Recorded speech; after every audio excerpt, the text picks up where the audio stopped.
ГСП онлайн. Городские новости сейчас.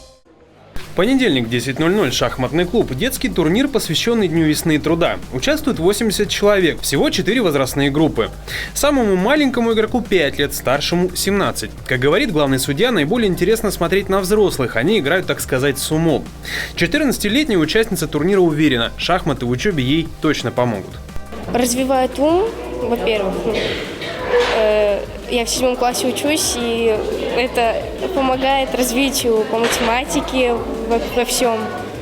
И шахматы как бы к лучшему дальнейшему поступлению в какие-нибудь университеты, в академию, например. Я в академию МВД поступлю, там это баллы дополнительные. Сегодня юным гроссмейстерам предстоит сыграть 6 партий. Среднее время одной игры 10 минут. Кроме того, существует понятие «невозможный ход». Например, игрок поставил фигуру нечетко на определенное поле. Шахматист не обратил должного внимания на доску или, как говорится, зазевался и проиграл. Как говорит один из игроков, стараемся этого не допускать. Турнир, посвященный 1 мая, продлится около 2 часов. После состоится награждение победителей. Им достанутся почетные грамоты и медали.